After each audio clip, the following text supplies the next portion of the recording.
take a seat when you are ready. Be about 5 minutes. No, take the time. Okay.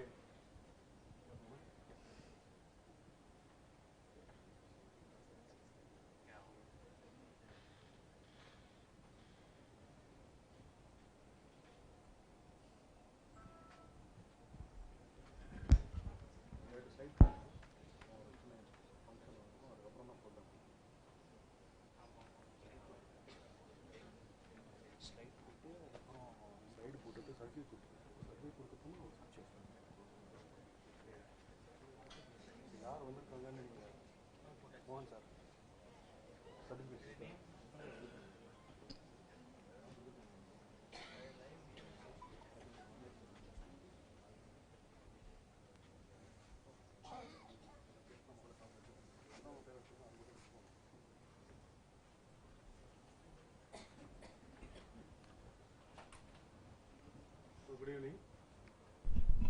Hello. Good evening. Welcome to the monthly talk of Varahamihira Science Forum, co-hosted by Tamil Heritage Trust and Tamil Virtual Academy, which is our host. I'll give a brief introduction about all three organizations and mention of some of our activities before we go to the program of the day, which you are all eagerly awaiting. Tamil Virtual Academy is a division of the government. It's a part of the IT department. They have instituted an entire computer infrastructure for information about Tamil culture, Tamil history. They have an enormous amount of literature on their website, videos, all created by government and government employees and professionals in those fields. The website is tamilvu.org. It used to be Tamil Virtual University, then became Academy. So tamilvu.org, that is their website. You can learn an enormous number of things about Tamil culture and Tamil history from that website. They have been kind enough to host several programs by Tamil Heritage Trust and by Varahamihira Science Forum, including our monthly lectures here. They also host all kinds of other programs, including monthly lectures under the title Thagavala Tripadai about various aspects of Tamil culture. Tamil Heritage Trust we started several years back, partly inspired by a talk by Dr. Ramachandran, our founder, Professor Swaminathan, who's unable to be here today. And some of our founders started an organization where we'd have monthly lectures, which is our primary focus. In addition to the monthly lectures, a few years back we started what's called a site seminar, and we have done 10 and we're about to go on the 11th one.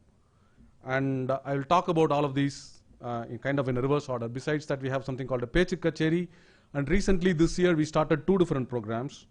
One is called How to See a Temple. It's a one-day program.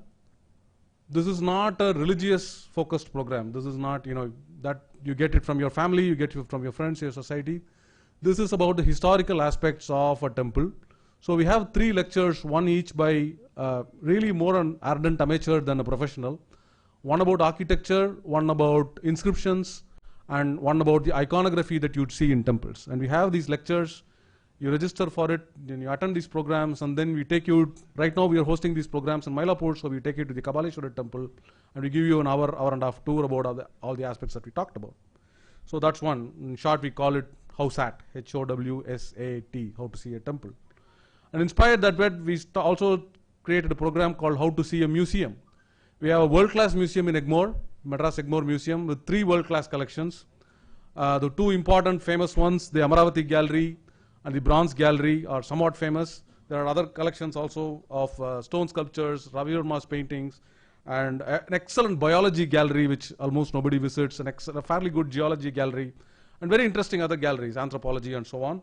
So we take 4 of these aspects. We do a one-day preparatory seminar where you attend just 4 lectures on 4 different topics, and then the next day you go there and see all the various galleries guided by the person who conducted the lecture, or one of the volunteers of Tamil Heritage Trust.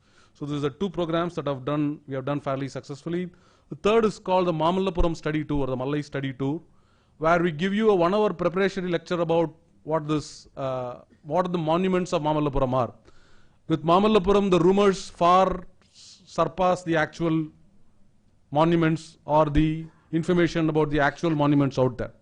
Most people are interested about what is buried under the sea or buried under the sand, and rarely actually interested in what is depicted on the sculptures. So our focus is simply to tell you what the Pallavas created in Mamallapuram, to give you a guided tour of the major monuments. We will only cover 5 or 6 major monuments, and there are 32 there. We will cover 5 of the major monuments, give you a great detail presentation the day before, then take you with the in-person, sunrise to sunset. We'll show you what is there. And this is again, there is a nominal fee for all this. Mostly it covers expenses, basically transport, food, and so on and so forth. And that is this. We do this every couple of months or so. We usually don't do it in summer when it's too hot to go to Mamallapuram. The rest of the year we try to do it. Our monthly talks are by various speakers, sometimes professionals, sometimes amateurs, on various topics. Ramesh Yantra, who's made a documentary, talked about robust brutes food. Maxia Gandhi, an archaeologist, talked about the history of commerce in ancient Tamil Nadu. Mr. N.L. Raja, who's an advocate of the Madras High Court and does monthly or bi-monthly programs, heritage walks of the High Court. He gave us a talk about the brief outlines of our legal system. Abdul Rasool gave a talk about the Pandya coins. Ravi Shankar Tyagarajan, who is actually a bank employee and maybe here somewhere, gave a talk about the stepples, mostly stepples in Gujarat, Rajasthan, Delhi, those areas. Srimati Mohan gave a talk about sacred textiles of India. A friend of ours, artist Vishwanathan, gave a talk. These are just a sampling of the various topics. We've had 10 years of topics. We have completed. We'll complete the 11th year next month. So almost all of our videos are available on our. Thank you. Almost all of our lectures are available on video of various qualities, because the earlier period we had poorer technology and limited audio equipment. But we have our programs. Our website is tamilheritage.in. You can go there and see all our past monthly lectures and some of our annual programs. You can also go to our Facebook page, Tamil Heritage Trust. Varahamihira Science Forum has a Facebook page, Varahamihira Science Forum. Easy enough to remember, right? Separate words. You go to Facebook and search this, you'll find them. We have a WhatsApp group. Social media is our premier way of communicating. We also have a YouTube channel for Varahamihira Science Forum. Again, you just search for it, you'll get all the previous lectures. One of the other things we do is something called a Pechik Kacheri. December, Madras is famous for its Patu Kacheri and Natya Kacheri. We wanted to showcase the other aspects of Tamil and Indian culture.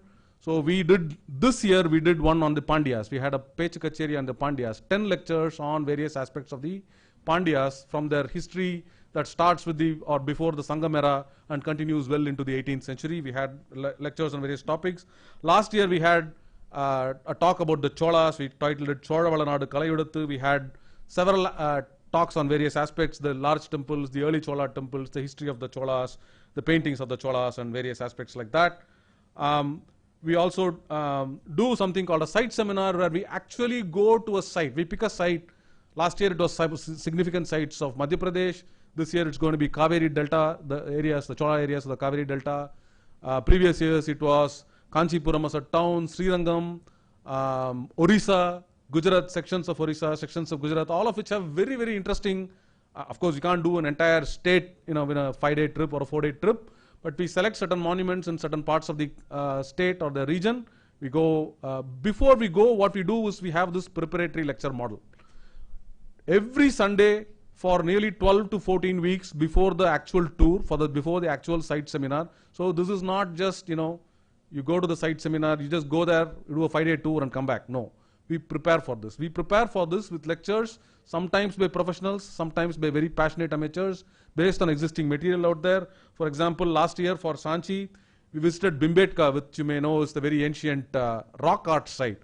So we had a lecture about that, and we had a lecture about 3 temples, Bijamandal, Vidisha, and Gyaraspur, which go back from the 5th to the 10th centuries of the Gupta period to the Chandela period. We have some monuments there. We had preparatory lectures on that. We had talks on the Khajuraho temples by one of us. And so each particular weekend we have something preparatory. Next, for tomorrow example, we have a couple of lectures tomorrow at 2 o'clock on some Chola aspects of Chola monuments and Tanjavur after the Cholas. That's the 2 lectures tomorrow.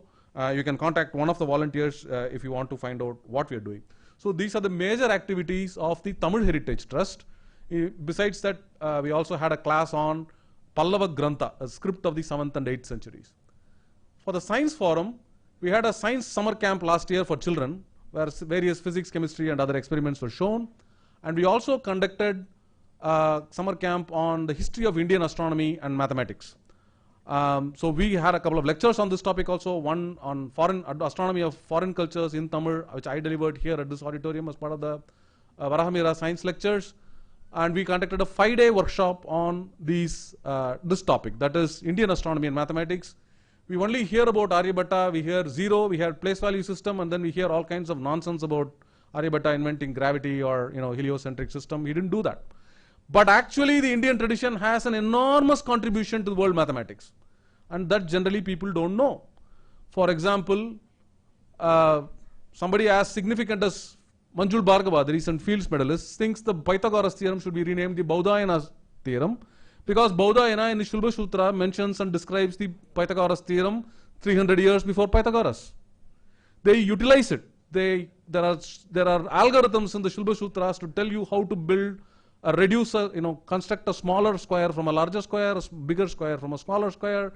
A clear understanding of the Pythagoras theorem, for example, exists. A detailed understanding of geography exists.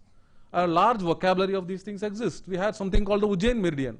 How many of you have heard of the Ujjain meridian? 2 or 3 people. Ujjain meridian was something used by Indian astronomers for 2000 years. The Greenwich meridian is 300 years old or less.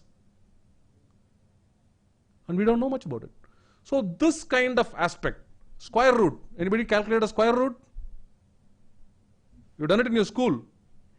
3 laws of motion, whom do you associate with it? Isaac Newton. Evolution? Square root? Nobody. Aryabhatta's algorithm is the oldest one that we have, and we don't know anything about it. So this kind of aspect is what we wanted to deal with, and so that's kind of what we discussed and teach in this astronomy and mathematics class. Astronomy and mathematics were part of the same field. The overview, you can see kind of with the overview of what we are doing, that we are very interested in Indology, in Indian sciences, in Indian heritage, and with that view, Dr. Ramachandran, who is actually very passionate about archaeology and Indology, announced the desire to form a society to study Indology at our program last January, this January rather, January 2019, about 11 months back. Professor Swaminathan was there, we were all there. It was a small venue and it got lost in the tumult of the December season because it was not at a major venue. But what he has done since then, he has invited a couple of us to participate in a conference in Pune, which is really about artificial intelligence and neuroscience, where he is delivering a talk. But he's invited a couple of us also to talk about Indian mathematics, Ajanta, and so on, about the other aspects of Indian culture that people at these professional conferences may not be aware of. So that's kind of part of this Indology Society is we want to perhaps create a symposium, perhaps a forum where several topics of Indology can be discussed, new information can be disseminated. Some of this information is out there, but it circulates only in scholarly communities and doesn't reach the general public. And that, I think, what Tamil Heritage Trust and Varahamira Science Forum in the last few years has kind of done. We have kind of taken this to the larger public rather than confined it to the specialists in the field. And so hopefully we'll get an Indology Society going by the end of the year. We are going to, we'll make a more formal announcement once we get a particular program, a symposium or a journal or something like that. Perhaps he'll say a couple of words about that too. To continue, so we've requested him to hand out certain certificates for the people who participated in the mathematics and astronomy courses next year. Badri Seshadri, is he here? Badri is not here, okay.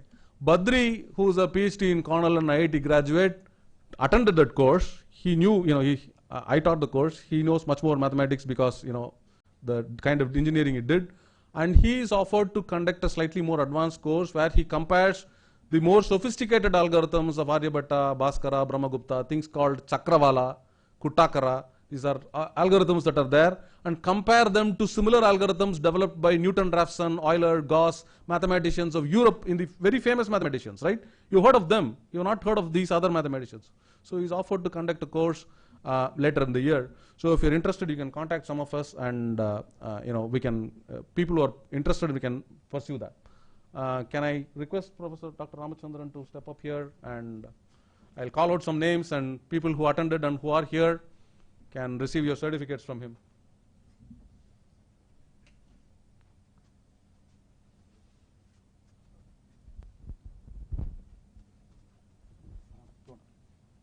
Rajagopalan. So he's one of the co-founders and also an attendee. So just step out here, in the limelight.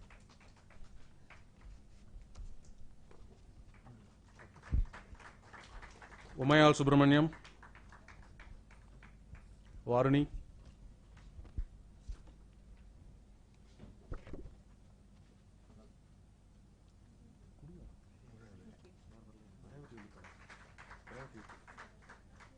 Varuni,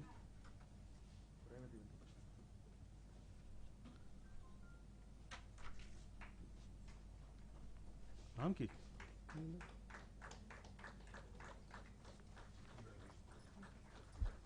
Revati Venkat. Not many showed up. I think the impact of the Carnatic season really is powerful.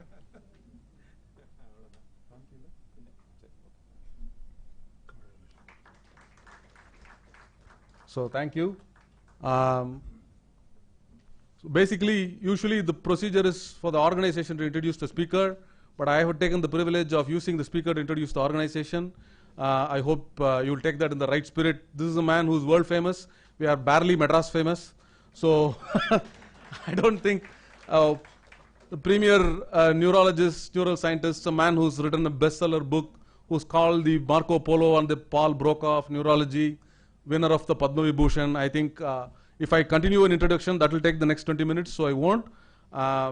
Somebody who's kind enough to speak here last year and repeat it again a month later, and is kind enough to offer to speak today. So without any further ado, I invite Professor Ramachandran to address the gathering. I hope this is on. Am I audible at the back? Am I audible? Okay. Well, I'm delighted to be here and honored, and thank Gopu and Shiva and Badri and Professor Swaminathan for inviting me to present some of my ideas to this audience. And I'm going to talk about the human brain and its functions and how you go about studying the functions of the human brain using many different techniques. So think about the challenge first of all. What is the challenge? Challenge is you've got this lump of jelly, consistency of oats or porridge or gelatin, and this lump of jelly can create, it essentially creates a universe that you're aware of. All the sights and sounds and touch and feeling, all sensations arise from this lump of flesh.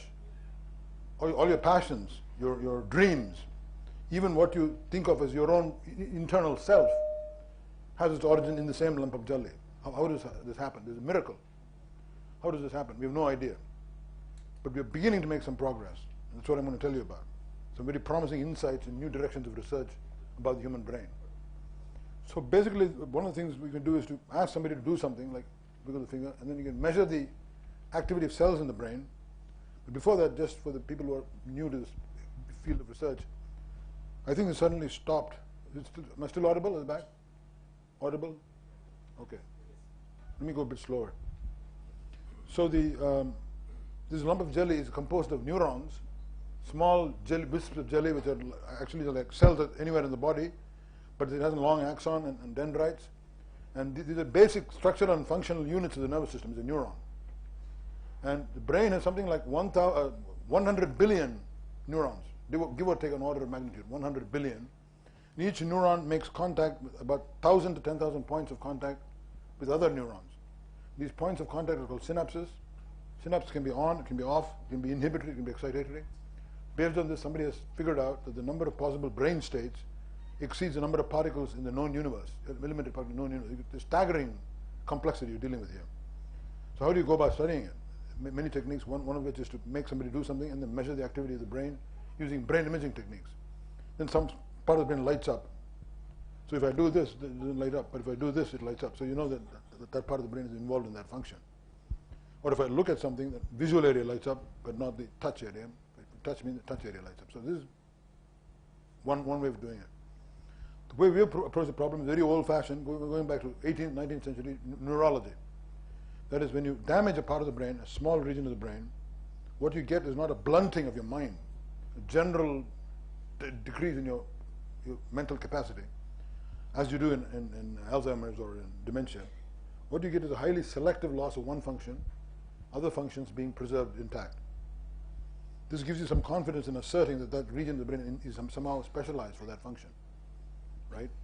So this is the name of the game. Try and discover what parts of the brain are doing and how they interact, how these specialized regions of the brain interact with each other to create the whole spectrum of abilities that we call mind or consciousness. So let me give you a few examples of that. And then, to live up to the title, what I'm going to do is to also insist on the idea that scientific experiments are not necessarily very time-intensive or expensive. There's a common misconception that to do a good experiment, you spend millions of dollars and have big, fancy equipment. Sometimes you do, but sometimes you don't. There's no direct correlation.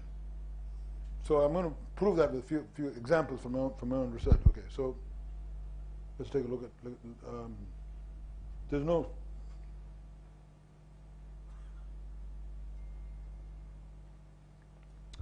Okay, switching. So I'm giving 2 talks for the price of 1, right? In parallel. Hopefully, we'll finish on time. One is on the general question of how to do science, how you make discoveries, how you make important discoveries.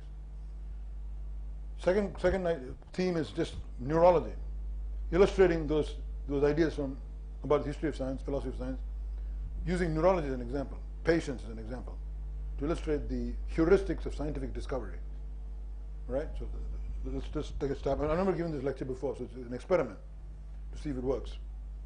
So to be a good scientist, not just a good scientist, but amazing scientist, what do you need? First, anybody here wants to guess, what's the first thing you need? This is true not just of science, amazing at anything. Curiosity, very good. And that comes later, but yeah, first I say IQ. Now I'm just saying this deliberately because it's not true. You need to cross a certain threshold. Obviously, you need to be smart. You don't need to be superhuman genius to make amazing observations in science which have a tremendous impact on our thinking. You can make important discoveries, in other words, you can make important discoveries without an IQ matching Newton or Gauss. And there are many examples, but I won't go into that. So, but why did this idea arise that you need amazing intellect? First of all, is it related to IQ? Maybe yes, because it runs in families. Yeah, right? You find that there's a tendency for it to, but it runs in pedigrees which are teacher to student, not genetic families. Right? Guru Parampara. Now this is telling you that there's something else going on. It's not genetic transmission of traits you're born with, but something else going on. What is that? Why would there be pedigrees of families, scientific families? Many examples of teachers, sons, the students getting Nobel Prizes, passing 2 generations. Why would this be? Anybody want to guess? Cynical view is that it's old boys network. You're encouraging your own students, right? And writing letters for them and all that. That's one cynical view. More like second view is that very smart people pick the right students. For example, Nobel Prize winners often have had Nobel Prize winning teachers, Nobel Prize winning students. This may be because they pick the right guys. They can recognize talent when they see it. That's one possibility. Another possibility is that the student, above a certain threshold, learns by emulation, learns from the master. In other words, there's science, there's a style, an element of style, not just razor-sharp intellect, but the question of style. And this is something you learn by watching and interacting with an amazing scientist, gifted scientist. So of all these things, I think the most important one is the last one. You learn by emulation, the heuristics that you apply in your research to make amazing discoveries. Not just make a living. That's easy, but to be amazing in some way, make a genuine, valuable contribution. Okay, so that's so far. What I've said so far is fairly obvious. Genes are learning. One of the many heuristics I'm going to talk about is called anomalies. In other words, science, if you look at the steady march of science, there's been steady progress. You only learn about the progress, you don't learn about the false leaves. Right? And then you create this magnificent edifice, which you call science, an area of thriving area of research, active research. You build up this model. Somebody comes along, one brick doesn't fit. This is called an anomaly. fact that it threatens the great edifice that you've constructed. What do you do then when you see an anomaly? Anybody here? What do you do when you see an anomaly? You brush it into the carpet. Most scientists say they don't like an anomaly, they brush it into the carpet, ignore it. But if it becomes too glaring, an anomaly, threatens to topple the whole edifice, then you say, I better look at the data again and come up with a better model, improve the edifice you've constructed. So it depends on the magnitude of the anomaly, okay? But there are many examples of anomalies propelling you in a whole new direction of research. I'll mention some of my own research, but also talk about history of science. History of science, good example of an anomaly driving research. What's a good example? Michael's Morley experiment, very good. That's a good, but I don't know much about it, so I won't talk about it. The measuring the velocity of light. But anybody else? Something example from biology and medicine. An anomaly. Okay, good example is continental drift. Most people ought to know this. Continental drift. If you look at an 8-year-old, 10-year-old child looks at a map of the world, struck by many a smart child has asked his or her teacher, why do the borders of the continents seem to fit each other? The boundary of Africa, East Africa, beautifully fits the boundary of the Indian landmass. Similarly, South America and the east coast of South America, west coast of Africa fit beautifully. The jigsaw puzzle. And usually the teacher says this is nonsense, just coincidence. But the child persists, the smart child persists, and one child persists a long time. Wagner, a German meteorologist. He said maybe the continents were all together once upon a time, and then they split, they broke up, and then they spread across the globe, right? So what is the evidence for this? He said, well, you look at the animals, the fossils, on the east coast of west coast of Africa and east coast of Brazil, of South America. You have the same fossils during the same period. Same genera, same families of animals, dinosaurs, for example. So the pundit said, this is absurd. How can these continents be together? Continents, terraformation, it challenges the basic foundation of science, of geology, or common sense. Terra firma. Nothing is more constant than the earth, right? But yet, it's implying that it's unstable and can move. So they rejected the argument for no good reason other than they couldn't think of a mechanism by which it could happen. But the evidence was staring at them in the face. Same dinosaurs. They said, no, there must have been a land bridge. The dinosaurs walked across the land bridge and then died on the other side. They thought that was more plausible than the idea of continents drifting, right? Then Wagner said, we look at the examine the rock strata and the outline, the perfect fit of the outline. Then they said it's not perfect. Look at this little squiggle here, little bit piece missing, not a perfect fit. So Wagner was imagining all this. Now he said, how can it be that perfect? I mean, it's been 400 million years, 200 million years, 60 million years. How can it be that perfect? But the fit is surprising enough, right? But then when you enter underwater soundings, to get not the coastline has a lot of erosion, which is random. Go underwater, then the fit is even more perfect. So that's giving you a clue that we're on the right track. Then there are a number of other subsidiary bits of evidence which show that, in fact, this is what happened, continental drift. Why did people reject it? This is a question I'm getting at. But before that, let me give you another example of an anomaly driving science, turning your ideas topsy-turvy. Going back to continental drift, I remember my professor in Cambridge took me to a garden sherry party.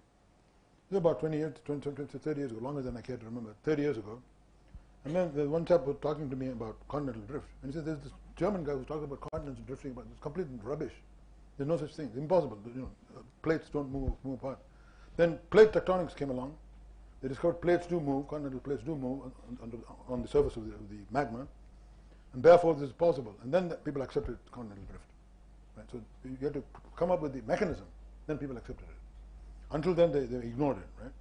Same thing with another beautiful example from biology. I'll tell you this. Many people may not know this. It's called bacterial transformation. If you take bacteria of pneumococcus A, pneumococcus B, I'll call them that, I'm not sure the exact names. Pneumococcus A, pneumococcus B, two different species of bacteria. And then you take pneumococcus A and put it in the test tube with pneumococcus B and incubate it. Guess what happens? Anybody want to venture a guess? Anybody? Whole thing becomes pneumococcus B. Everything, all the bacteria transform. It's called bacterial transformation. Imagine this, you're taking one species of bacteria, putting it in a test tube with another species, everything becomes one species. Now, you should all say, oh my God, how does that happen? People ignored it completely. For 2 decades, people completely ignored this observation that challenges the basic axiom of biology. the distinctness of species, the quantization of species. They don't mingle. I mean, they're two separate species. You can't interbreed.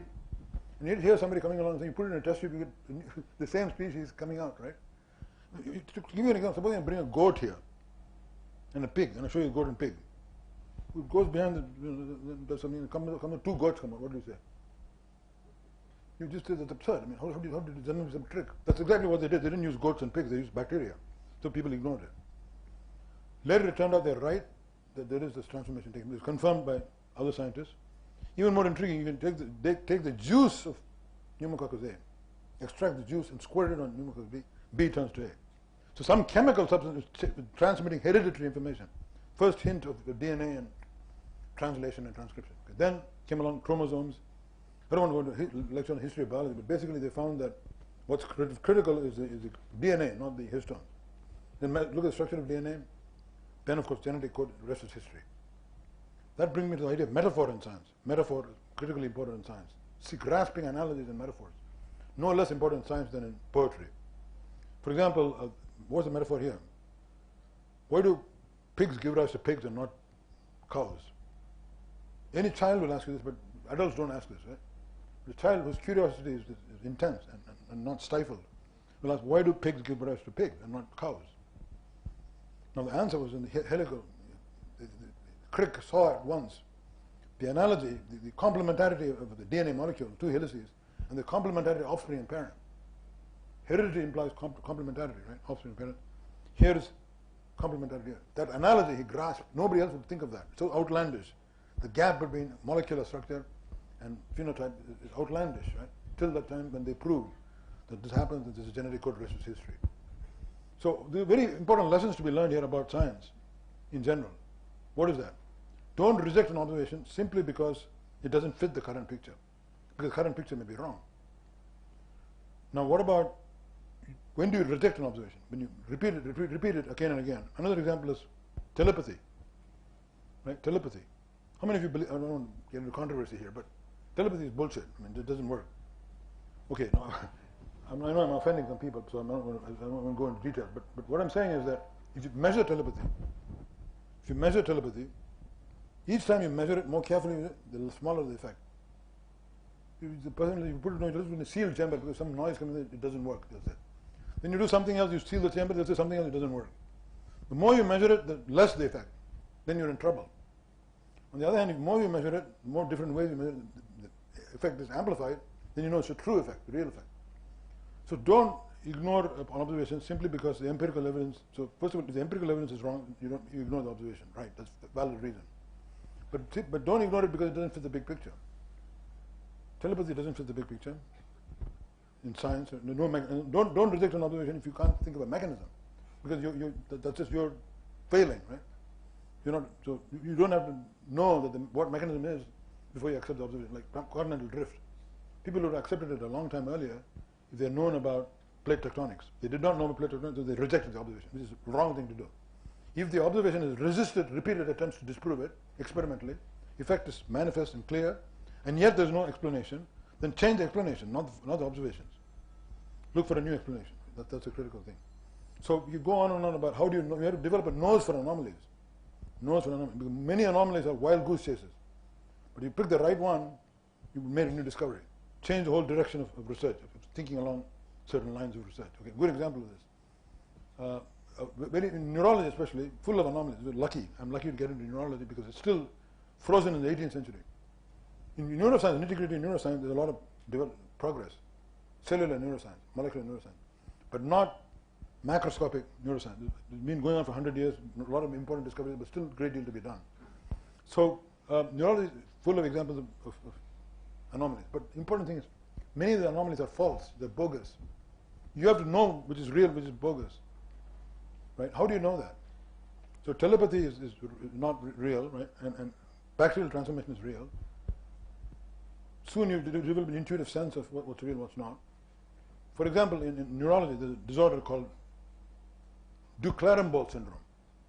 How many of you have heard Du-Clambeau syndrome? Anybody here? Anybody here has heard Du-Clambeau syndrome? No. Most psychiatrists, most neurologists have not heard of this. Described in DSM, official Bible of the American Psychiatric Society, a young woman develops a delusion, a profound fixation delusion, that an old, rich, famous guy is madly in love with her, but is in denial about it. This is the actual, I'm not making this up, the actual definition of a syndrome in DSM-4, or whatever the latest one is. This is complete nonsense. There's no such syndrome. Take it from me. Funnily enough, the converse of the syndrome, where aging gentleman develops a delusion that the young hottie is interested in him, is very common, but there's no name for it. Okay, and that's because most psychiatrists are men. Very few female psychiatrists. No, second point, second syndrome, equally a bogus syndrome. Chronic underachievement syndrome, found in the books. It's not a syndrome. For some people, it's underachiever. It doesn't mean it's a syndrome. In my day, it used to be called stupidity. It's not a syndrome, so you can't go there. Third syndrome is the best, most important of all. Very, very, very interesting syndrome, right? You'll see why it's interesting. Oppositional defiant disorder, usually seen in young people. There is a constant tendency to protest or deny what failure to respect a teacher or a professor or a parent or a physician. Challenge the authority. So this is diagnosed as a syndrome. Now the beauty of this syndrome, the man who invented the syndrome is genius, because the beauty of the syndrome is any attempt by you to protest the diagnosis can be seen as additional evidence for the syndrome. So you're in a no-win situation. Okay? So there are hundreds of examples like this, and you have to be careful not to go there and go after real syndrome. You can do that after a while. Now let me go back to the brain and talk about some examples of this. Okay, here's an example, lovely example of this. A man comes to our office with the following problem.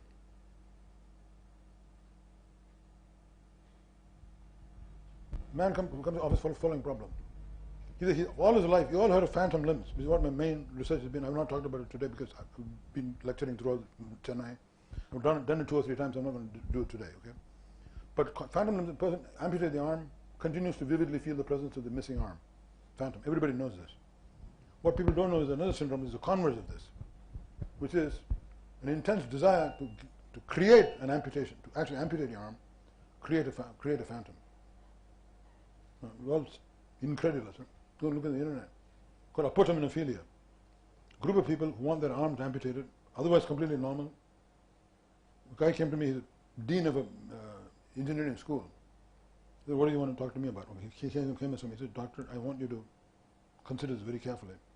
I have this urge, right from early childhood, the urge to get rid of my left arm, above the elbow. And I didn't tell anybody about it because I thought people would think I was crazy. Finally, I retired from service, and he's now 70. I want to get it removed. No ordinary doctor here will remove it. It's unethical to remove a normal Hippocratic oath and all that. Remove a healthy limb. But I heard you have some contacts, in India and Mexico. And all. Can I get it done there? I said, we'll get to that later. But first, let's take a look at you. So we examined him completely. He was completely normal. The guy has no neurological deficits, obvious neurological deficits. Completely normal guy. Apotemnophilia. The name of the disorder is apotemnophilia. Then I said, okay, what's gone wrong with this guy? Let's look at the brain. By the way, this syndrome has found its way into the Freudian literature, and Freudians have an explanation for this. Very simple. The guy wants his arm amputated. I'm not making this up, right? An arm amputated to create an amputation stump which resembles a giant penis. You can go and look it up in the textbook. This is complete nonsense, of course. You will reject that and go for the neurological explanation. Okay, so what is the neurological explanation? If you go to the brain, so look at the diagram of the brain, okay, there. You don't have a laser pointer, okay. You have the occipital pole, which is involved in seeing, vision. 30 areas just for seeing in the brain. One area for color, one area for movement, one area for depth. Different attributes of the visual image are analyzed in these 30 areas. In touch, somatosensory sensations, foresight and judgment and morality, frontal lobes, temporal lobes, memory, and emotions. Very crudely divided into those. Parietal lobe involved in body image, constructing your body image, and also in spatial, navigating space. I'll come to that later. So that's roughly what we're talking about. Okay, now, In this area, there's one. You see, number one, that vertical strip, that brown strip, is the what's called postcentral gyrus. There's a complete representation of the skin surface, body surface, on that strip, vertical strip. And I'll show you that in a minute.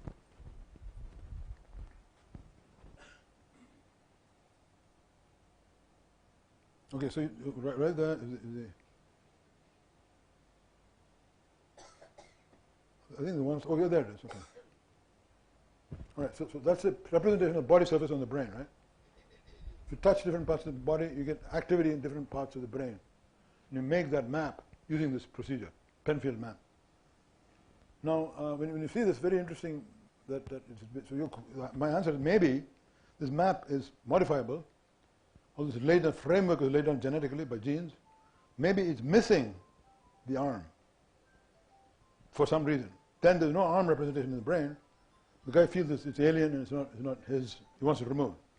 He feels a sense of alienation from his own arm. Just think about the absurdity of this. Wants it removed, right? Many of them, by the way, get it removed. Half of them get it removed.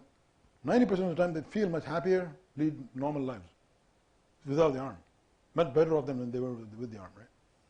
So I said maybe this area is missing or something. So I went and did some brain imaging, and that area was completely normal. Then I said maybe something wrong with the skin, the input from the skin to the brain, the pathways, or the muscles, the joints of the offensive arm and the brain. So then I looked at the pathways by doing what's called galvanic skin response. That is, you take two needles, put it on the skin, measure the sweating, put them anywhere in the body and measure the sweating. How much does he sweat when he sees something, when there's something painful poking him? So if I touch you lightly, you don't sweat. If I poke you, then you sweat. You get a galvanic skin response. You start sweating, measure the skin resistance falls, and then you feel odd, you feel it's painful, whatever. You want to change, you detect a change in state. It's aversive. You sweat. Even visual patterns, you can show a person pictures of his grandmother, of his car, of his shoes. There's no reaction, but you look at a picture of the dean, or a picture of something valuable to him, a pin-up, or something that he's terrified of. Then you start sweating. But you all start sweating when you see a picture of somebody who says alien. Then you get a change in skin response, right? Okay, now, can you use this for testing this disorder?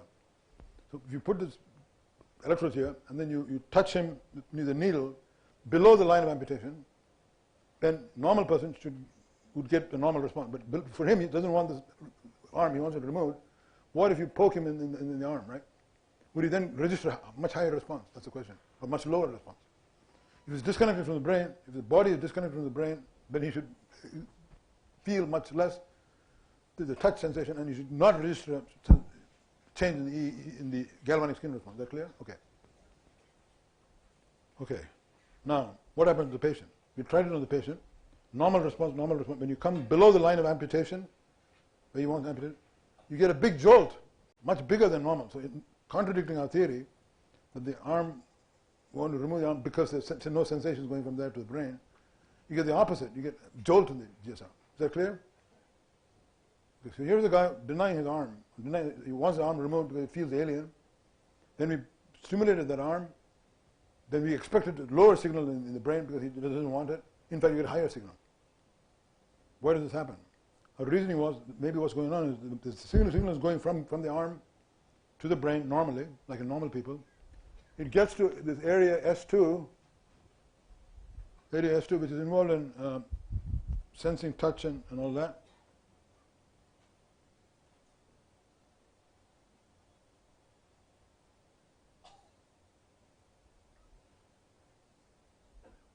Okay, so it's involving sensing touch, and from there it's sent to a higher brain center. From the touch area, the touch signals go to a higher brain center. The joint sense, muscle sense, spindles, touch, vision, equilibrium with your ear canals. All of these senses merge together to create what you call a body image. I close my eyes, I get the dynamic sense of my body moving, different parts moving, where they are, and where I want to go. All of that is processed in that region of the brain, in the right hemisphere. The dynamic map converges into different sensory inputs. That map was missing the arm, just as we predicted. We had the right theory, but the wrong place. We were looking at the wrong place. If you go to the right place, higher order place, that bit is missing. Therefore, the signal goes to the S1, touch area, goes to the polysensory polymodal body image area, S2, superior parietal lobule, and there it doesn't find a place to connect with it. Signals go there, but there's no place for it to go.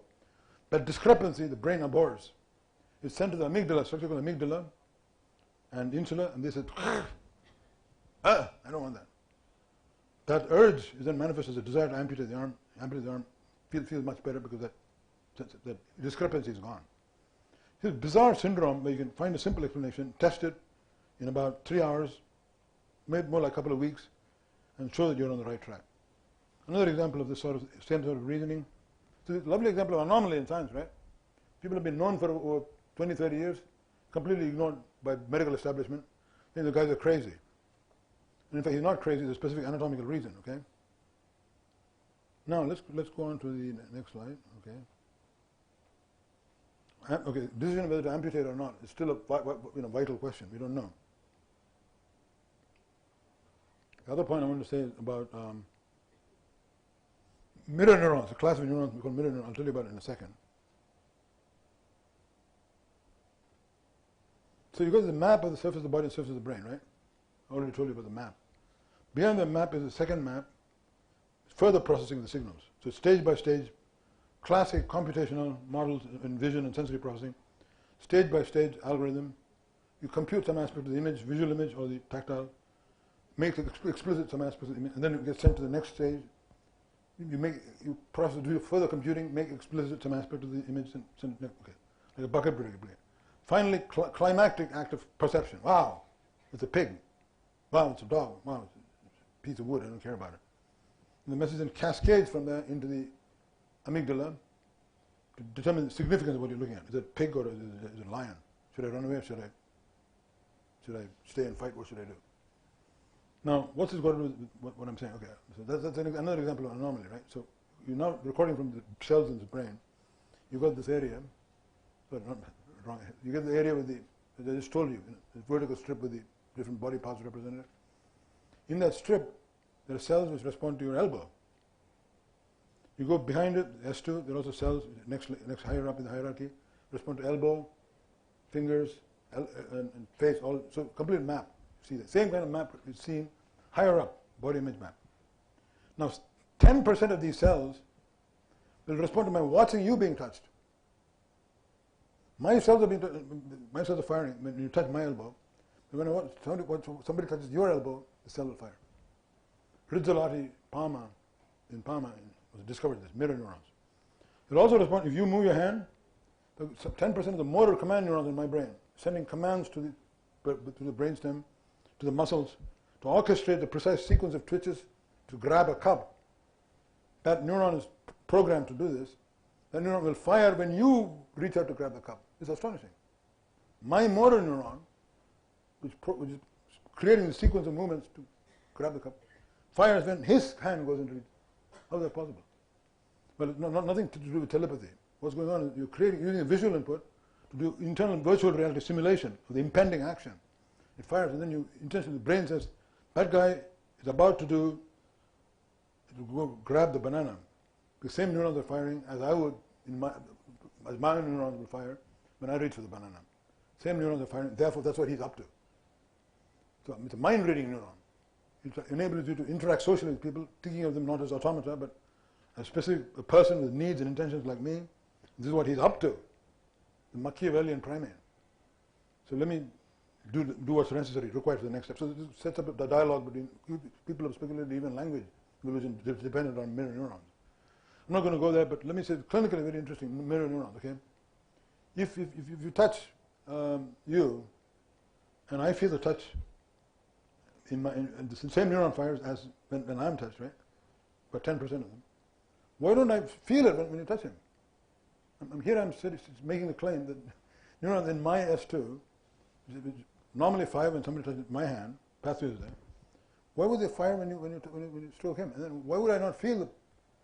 This is the basis of empathy, right? This gives you a basis for empathy. When somebody strokes you, caresses you, then a poke you with a needle, somebody pokes you with a needle, the pain neurons in my anterior cingulate will fire, just as they will fire if you poke me with a needle. Ow! Poke him with a needle. Same neurons fire, a subset of them. Why don't I say ow and withdraw my hand? I mean, of course, you should be compassionate, but you don't want to remove your hand every time somebody else puts his hand in the fire. Right? You go around the world being crazy if you so the empathy neurons, but you don't over-empathize. You don't get dissolved in that person's mind. Why is that? Anybody want to venture a guess? The argument is if I the area in my brain, mirror neurons, which fire when you're being touched, fine, so far so good. The visual computation required for my adopting his point of view. So I see the world from his point of view. But then, why is it I do not literally experience the sensation? Why only infer it, so to speak, but not feel the pain? Simple.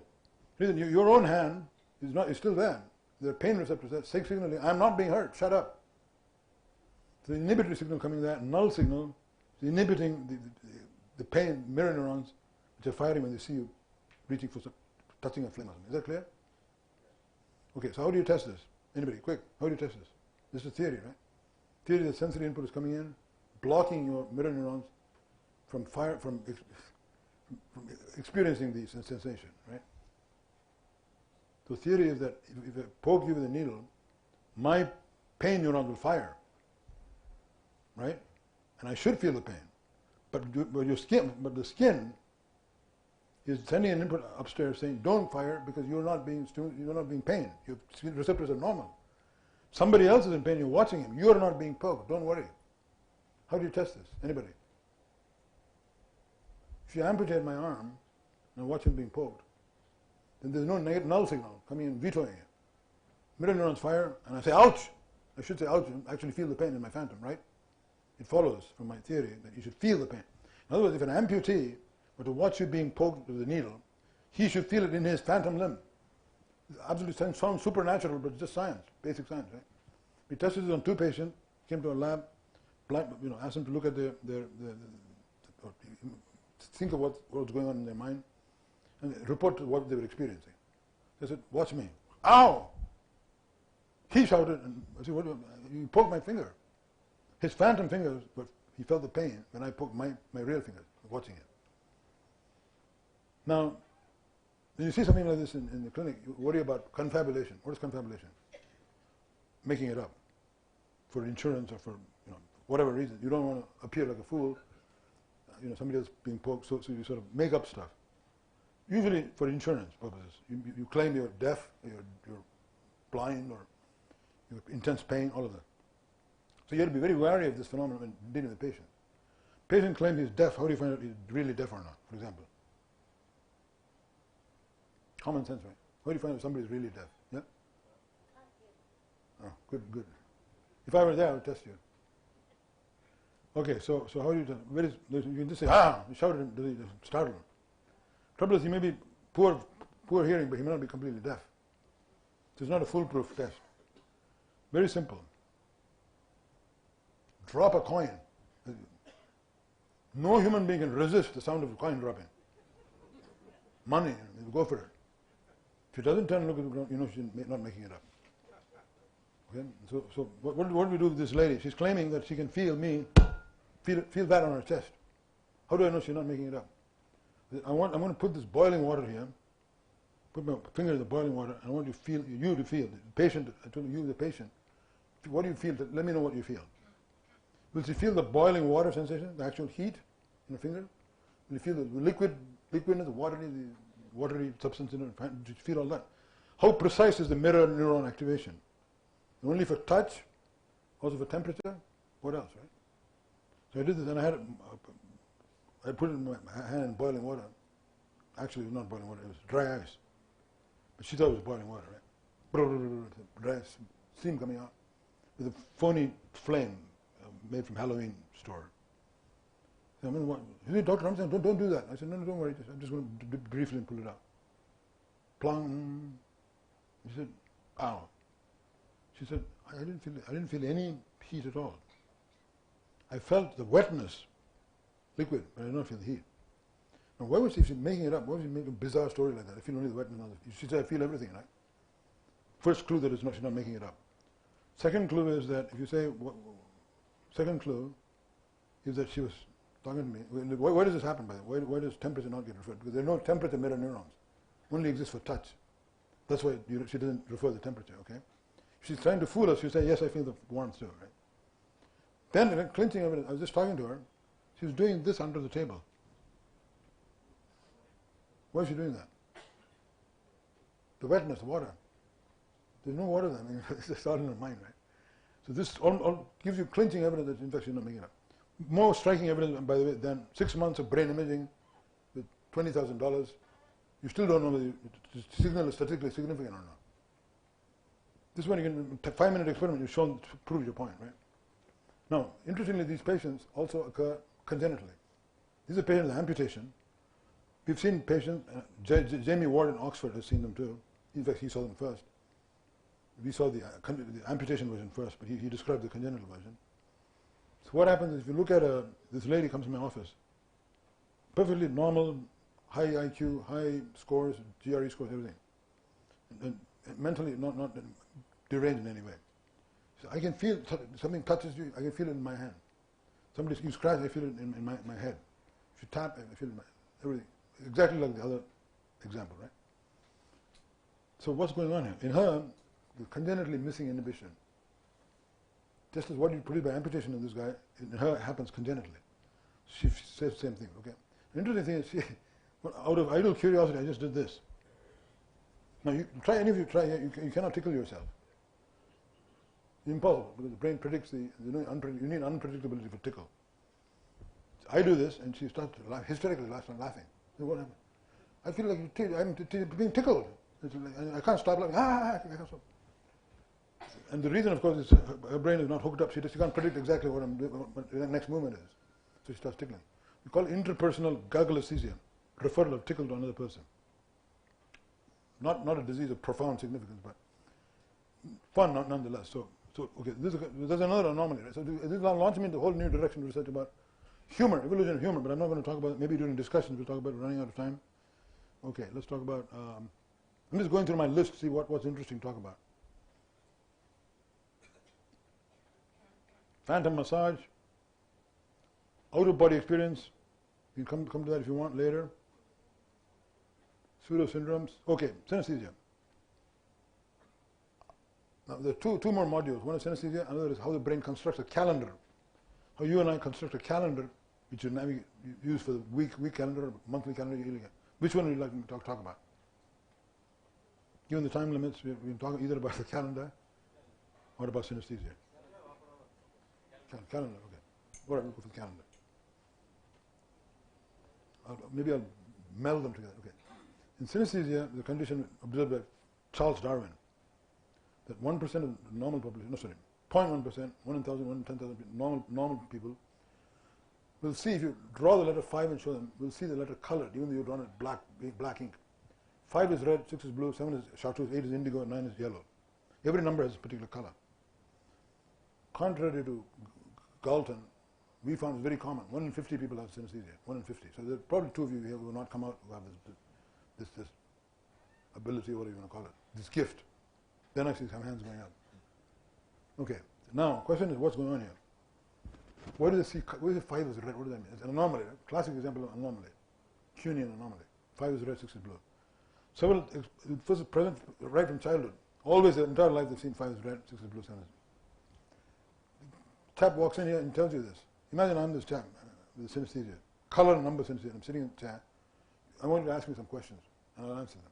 I see, doctor, I see 5 is red, 6 is blue, 7. All my life I've seen that color associated with a number. What if, it's remarkable, 200 years since Galton described it, nobody studied this phenomenon. People thought, why? What is an anomaly? Press it into the carpet. But it doesn't make any sense. You can't fit it in the process of normal science. It doesn't fit anything we know when somebody says 5 is red and 6 is blue, right? But we thought, we discovered it has tremendous significance for understanding many aspects of, hitherto poorly understood aspects of human brain function, cognition, psychology. Okay, pretend I'm synesthesia. Ask me some questions quickly. Ask me some questions. Anybody? How long have you had this? From early childhood? Do you see the same, all synesthesia same color for number 5? No, different synesthesia, different color, but it's stable for any one person. All obvious questions. What if I show you 5 dots, or if I show you Roman 5, V? Do you see that as colored for red color 5, which you see for the red number, an ordinary number, Arabic number. Kopu will be annoyed. I mean Indian number, Hindu number. Okay. So even the Arabs themselves acknowledge our work and developed it much further than we could have. Right? So anyway, so I'm going off on a tangent here. So how do you prove this phenomenon is real first? So we did a simple experiment. So the guy is saying 5 is red, 6 is blue. How do you find out? Okay, we did a simple experiment of just showing colored numbers embedded in colored. Okay, I want you to think about questions you're going to ask me. Okay, here, this girl saw 5 as red and 6 as, and 2 as green. When you look at it, if you're not a synesthete, you just see a bundle of stuff. It's very hard to discern where the 2s are and where the 5s are, right? When the synesthete looks at it, he says instantly, immediately, that's an upside down red triangle. Now, how come if she's crazy, how come she's better than we are? So one of the theories of synesthesia is they're just crazy. Important to remember in clinical neurology, when you think they're crazy, it means you're not smart enough to figure it out. Not that they're crazy. Sometimes they are crazy, but different matter, okay? So so first of all, this shows that she's not making it up. It's really true. Now, a couple of other, quickly, I'm going to say what's going on in the brain. Go into the brain, then you see, well, here's some questions you should ask. Is the color confined to the letter or does it spread out? Where is the color? Two groups of synesthetes, projectors, associators. Projectors see the color inside the letter, only inside, it doesn't spill out. Associators see it in the mind's eye, they say. It always makes me think of red, but I don't literally see it. There's shades in between too. But clearly, it's not necessarily bimodal, but two clearly defined groups. The higher synesthetes, the idea of the letter is enough to provoke the color, but it's in your mind, not physically seen. The front end projector synesthetes project the color onto the letter. Those are the ones we're interested in studying because it's more easy to study and relate to the neuroanatomy in the brain. So we studied the projector synesthetes who literally see the number 5 as color, red, 6 is blue, 7 is yellow, and so on and so on. Okay. How do you study them? Okay, we sort of, where is it going? Where is it happening? Okay. It turns out that the color area and number area in the brain are next to each other in the fusiform areas, right next, touching each other in the fusiform areas, beneath the temporal lobe. Color and number. What is the likelihood these are close to each other? And color number synesthesia, the most common type of synesthesia. He said, no, it's not a coincidence. This happens because in the fetus, early infancy, all the brain modules are connected to each other. There's a tremendous redundancy of connections. Then the fetus grows up in early childhood, the excess connections are pruned by pruning genes to create the modularity that characterizes the adult brain. Color, number, touch, all of that. So, but they're right next to each other. If something goes wrong with the pruning gene mutates, sorry about that, then what you get is a spontaneous activation, cross activation. Every time you see a number, the color is activated. So you see 5 is red, 6 is blue. Okay, is that clear? Modules that are normally isolated from each other get, in the fetus, they're all connected to each other, but they're pruned. The excess connections are pruned. You're left with modular architecture, with each module doing its own computation without being affected by other modules. If the gene mutates, then there's cross-activation, creating a spontaneous experience of color for every number or letter of the alphabet. Okay, so far. How do you prove this? Well, we proved it by brain imaging. So sometimes we stoop down to using brain imaging. It's absolutely required. But here's an interesting demonstration. I was making the same point, that color number synesthesia, letter color synesthesia happens very early in processing. Not some high-level mental association, but very early in processing. One of the theories of synesthesia that's been proposed is that it's memory association. In childhood, you play with refrigerator magnets, 5 is red, 6 is blue, 7 is green, 8 is indigo. You're somehow stuck with these memories in childhood. That's rubbish. We all play with magnets, we don't get colors when you see numbers, right? Number one. Number two, how come you explain that it gets transmitted generation to generation, the trait? Synesthete, if you have a synesthete parent, very likely you're a synesthete. Genetics has been worked out. Well, you could say they're passing on the same magnets generation to generation, but it sounds a bit far-fetched, right? So I don't think that's the correct explanation. Another explanation is they're just crazy. That becomes not a good explanation. Third explanation is that they're acid junkies and potheads. They're on drugs. And sure enough, the higher incidence in IIT than in MMC or Stanley. I'm not making that up, it's true. Higher incidence of synesthesia. But that's not because there's more drug use here. I think it's because it's, I don't know what it's due to, okay. But now I want to look at this here, this diagram. I want to tell me what you see. Do you see any letters in the alphabet? Anybody? Okay, some of you see it, but majority of you don't see it. Now I want you to blur your eyes, take your glasses off, blur your eyes and look at it. Blur your eyes. You see the words coming out, right? Very good. Okay. Now what happens when the synesthetes looked at it? He says, I can't see what it is. It's too jumbled up. But it looks red and green and blue and yellow and I guess it's no sex. Okay, blindness. He sees the colors before he experiences consciously what the word is, what the letter is, right? Because the letter is activating in the fusiform gyrus, is activating, cross-activating the color neuron at a very early stage in sensory processing. Before you, then the higher brain centers then say, oh, it's red, it must be fine. Is that clear? In other words, synesthesia is occurring prior to conscious recognition of the letters, earlier than conscious. Okay. Final example of that is two colorblind synesthetes we found. Two synesthetes who cannot see colors in the real world, the full spectrum of colors, protonopes, for example, or in one case, we don't have a complete achromatopsia, but people with deficient color vision, when they see certain letters in the alphabet or numbers, that's a strange color. There's chartreuse with a touch of indigo in it. I can't describe it. It's very strange. I don't see anything like it in the real world. When I see a number, I see that color. We call them alien letters, alien colors. The reason is, what happens is, even though so you've got color blindness, you've got the pigments in the eye missing, you can't process the wavelengths in the real world. But the machinery in the brain that computes color is still intact. So you send a number there, number cross-activates the color centers in the brain, you experience the corresponding color, which is alien because he doesn't see it in the real world. His eyes open. That clinches the idea that it is a specific physiological phenomenon, not some mumbo-jumbo, and studied in the brain. Now, so what? You can three questions about any phenomenon you discover. One question, is it fake or is it real? The patient making it up or is it real? That's question number one, first and foremost. Second question, how do you study it? And what are the deeper implications? Sorry. Second question is, what is the mechanism in the brain that's causing this phenomenon? Be it synesthesia, phantom limb, xenomelia, apotemnophilia, all the syndromes we've talked about. How do you know what the mechanism is in the brain? Third, so what? We've taken these people with these quirky 5 for 6 blue and shown what's going on in the brain. Who cares? I want to cure cancer.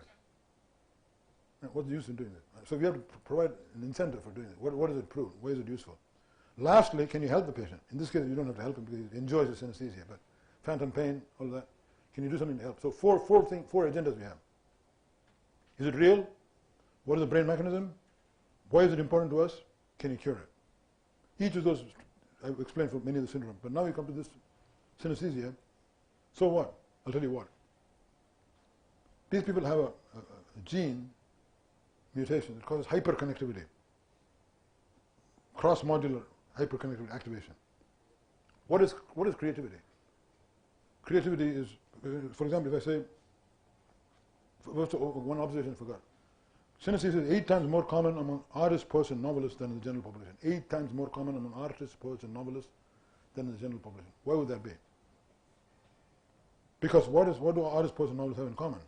Anybody? What do they have in common? Artists, poets, and novelists. Sorry? Transfer of cross connections. Very good. So somebody said that because they're all crazy. So maybe some truth there, but you're right, that's the cross connections. In other words, they're able to make connections between seemingly unrelated ideas, realms of thought or ideas. So for example, metaphor. If you have Shakespeare, it is the east and Juliet is the sun. Juliet is the sun? Does that mean she's a glowing ball of fire? No, you don't make that mistake. Schizophrenics do that.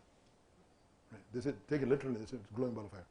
Most of us, you hear that, you mean radiant like the sun, warm like the sun, nurturing like the sun. Center of my solar system, like the sun is the center of the solar system. Rises in the east, like sun rises, like she rises in bed. You can make all kinds of crazy correlations in your head. Shakespeare was a master at this, right? I bet he was a synesthete. I don't know for sure, but he was probably a synesthete. So if the same gene is expressed selectively in the fusiform gyrus, then you get this quirky number color synesthesia. But if it's expressed throughout the brain, far-flung brain regions with ideas and concepts like Juliet and sun are linked together, giving the person opportunity to make absurdly seeming connections, which is the basis of creative thinking. Now, give me another example of this. Give me an example of something, overdo something. Any one of you. Suppose you want to overdo something. Think of a metaphor, analogy. Say somebody's overdoing something. What would you come up with? Don't worry, most people can't do this. But. Sunday's interview with Sangeeta Kalanidhi, Soumya, she said every time she sings a raga, she sees colors. That's very interesting. That is then this Friday where review, the previous one review. I'd like to talk to her. Can you have her give me a call? Or? Is there in the Hindu, one of those, I think in the 1st of December, the Hindu comes with a big... Okay, I'll Google it and find it. Thank you. Yeah. Or, no, I'm sorry, it was in a YouTube interview. Okay. Every time she sings a particular raga, the interviewer asked her, what do you get?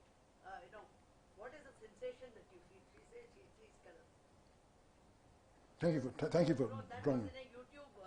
Okay, I'll take a look at it. Thank you. So give me an example of metaphor or analogy for overdoing something. Okay, don't worry about it. To gild refined gold, to throw perfume on the violet, to smooth the ice, to add another hue to the rainbow is wasteful and ridiculous excess. Who said that? To throw perfume on the violet, smooth the ice, gild refined gold, add another hue. How do you think add another hue to the rainbow? Wasteful and ridiculous excess was Shakespeare. He was a master at this.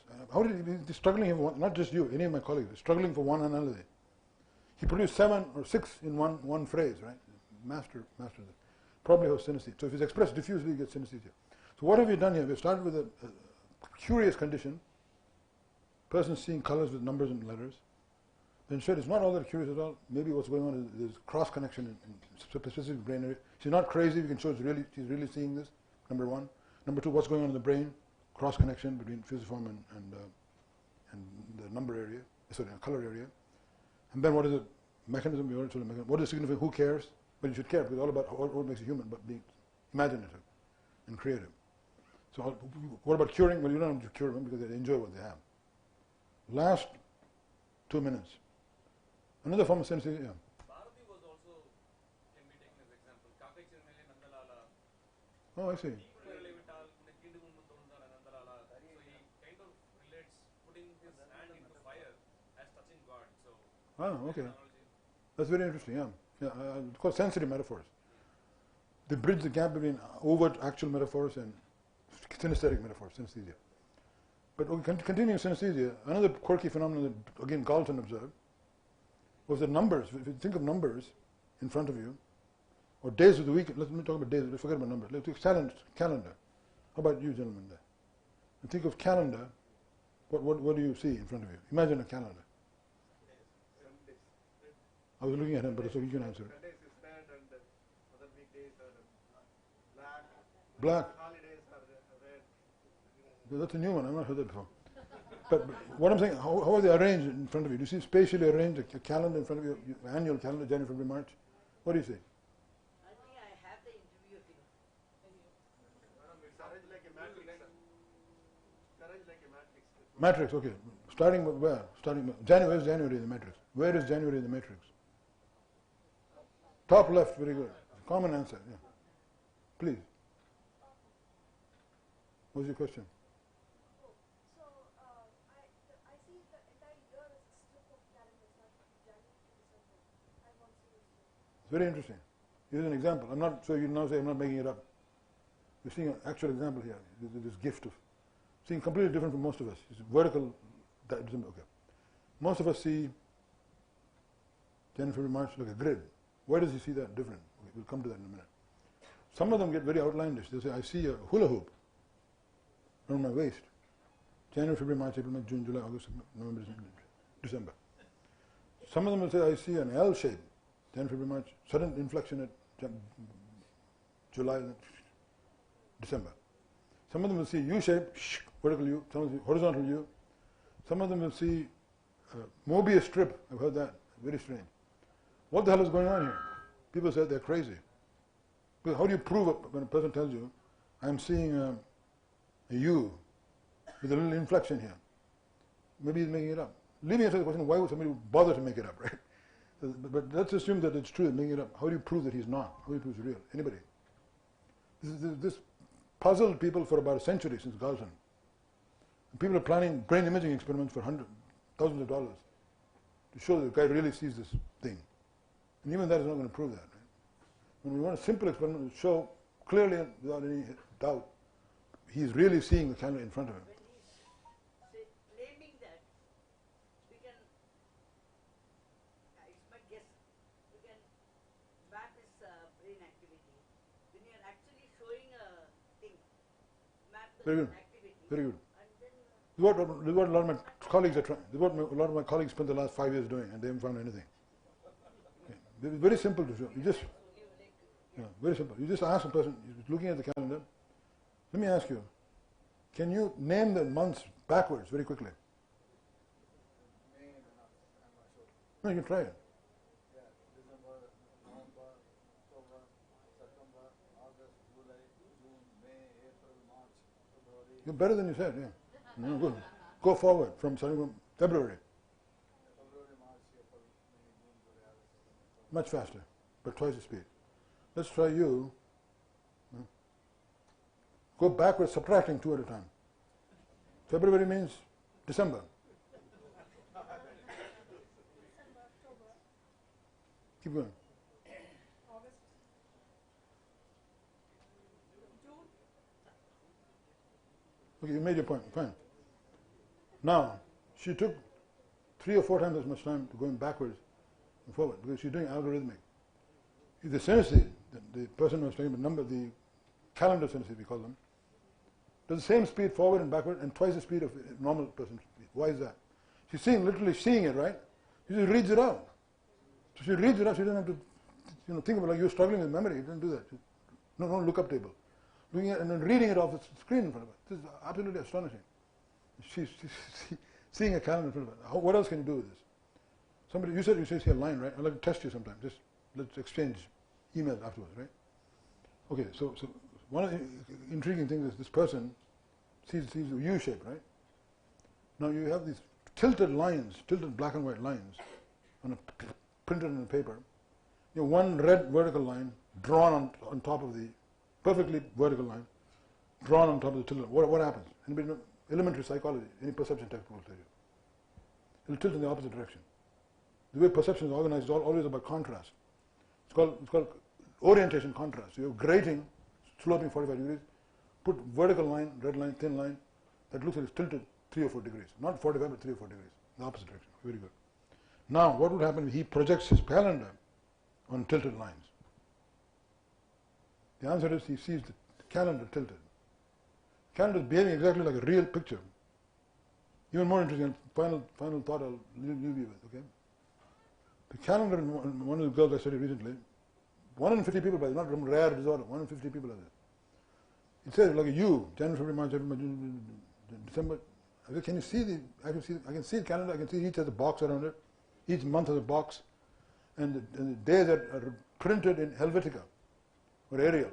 Now, do you see the names of the months or no? Do you actually see the names? yes, I see January, February, March. Written there. There you go. I didn't pay him before you came here. But I will. Okay, so they see the thing printed, the words printed. And then it goes here, says, oh, something funny happened, I can't read it. What's funny about it? It looks like it's reversed, left, right, reverse. I said, oh, okay. So what is inside the brain that's seeing a calendar and it's reversed? Because the tape, the tape is twisted here at this end. But go and see from behind, I said. I can't do that. Just try it. It's called allocentric view. Leaving your body and looking from behind. And my God, now I can see clearly, the rest of it is mirror reverse. The rest of this portion alone is correct, which is on the other side. He doesn't know anything about mirror reverse and all that, so he can't be making it up. Something in his brain is actually creating this twist in the calendar, and when he's taking his vantage point, he sees the hidden, obscure region for the first time in his life. This is astonishing because you all learned in medical school and earlier in graduate school and undergraduates, the brain does not create replicas of images in the brain, of the objects inside the brain, right? When I see you, there's no picture of you with a red shirt and khaki pants and glasses inside my brain. There's no picture. No picture, why? Because logically it's a fallacy. You need another little person watching that image. You need another brain to interpret that image, ad infinitum, ad nauseum. So there's no little people in your head. There's just information. So the old idea that this one. Okay, but now if it's real information, why is this about Mobius strip and twisted? Where does it come from? And why would it behave like a real image in moving? Sorry, in the sense of being able to see the other side of it, or being tilted when you present real lines. So this is very intriguing and exciting that you're saying the brain is creating virtual reality simulations all the time. And when you imagine a calendar, these people, the calendar is sent back to the sensory areas to create a representation of the kind you'd really see when you actually see a calendar. That's the radical implication of this 5-minute experiment. And then when it's twisted, you actually start reading the other side. Now that's even more astonishing. You see the letters on the other side untwisted and suddenly legible when they previously were not legible.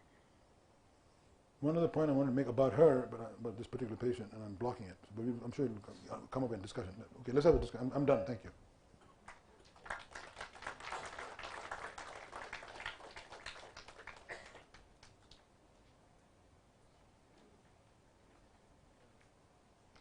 We'll take a few questions.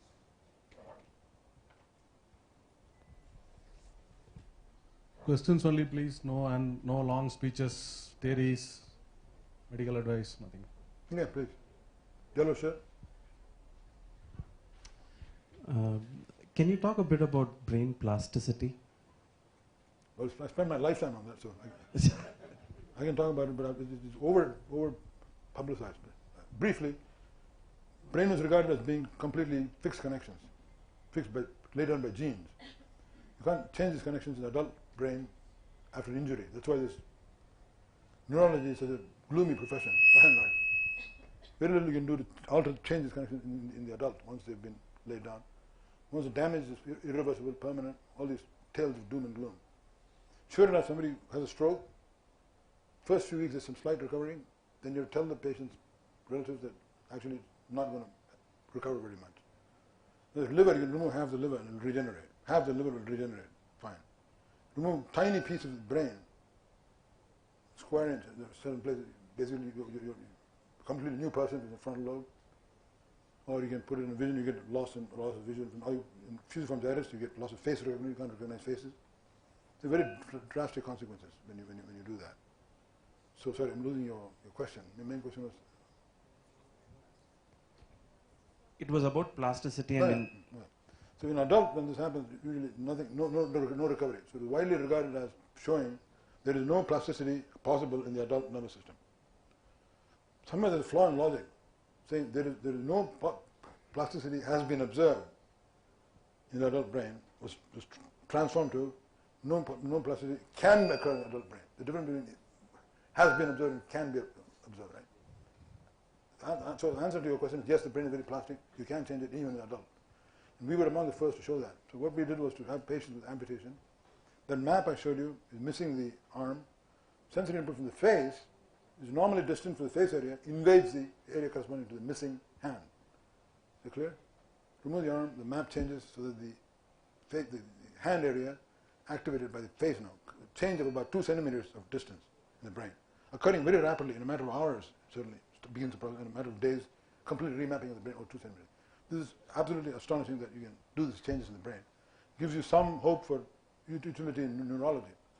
That gets to a mirror treatment for phantom pain, which is a different lecture altogether. But short answer to your question, all the evidence points out tremendous plasticity in the adult brain, but you need to figure out how to use it. Yeah, 2 questions. One is that you said the making connections is more dominant in artists, novelists and poets. But when you are trying to explain the anomaly, you are making those kind of connections. Correct. And abstraction in mathematics is exactly a metaphor. So I don't know how the making connections in the artist, novelist and poets compares with the element of creativity and making connections in a scientist and mathematics. That is one. And then another thing you said, there will be 2 talks in parallel. Like one talk was very clear to me, like when you started with the anomaly of continental drift, then the amputation and then synesthesia and the calendar. The underlying thing of the science of how you made sense of anomaly and how you pulled those things together. It would help if you can explicate that a little bit more. Thank you. Yeah, I will. I'll try. Yeah. It's very hard to know where you get your ideas from, but basically, I think it helps not to read too much. You get contaminated by a lot of nonsense is written. Start from axioms.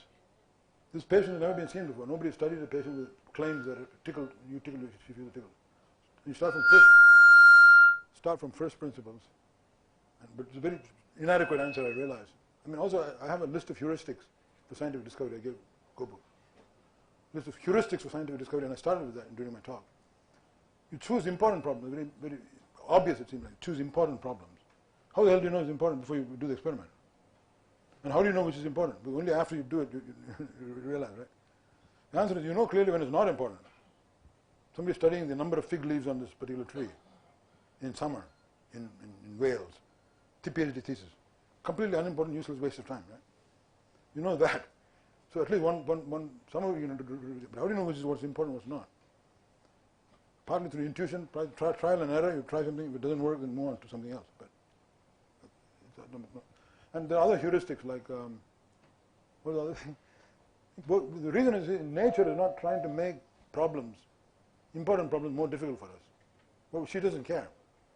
So you can just as easily be spending a lot of time and effort into a boring problem, uninteresting, trivial, as in a very exciting problem which may require only a much shorter period of time. There's no correlation between how difficult the problem is and how important it is. So don't be very careful in picking problems which are of tremendous impact if they're true. Because finite lifetime, you don't want to waste your time on bogus anomalies. So that's another thing. So yeah, importance of the problem, and then what's the other thing on the list? Briefly, since you asked. All right, I'll try and pull it up. I'll pull it up. Yeah. I'll pull it up. It's a good question. Very good question.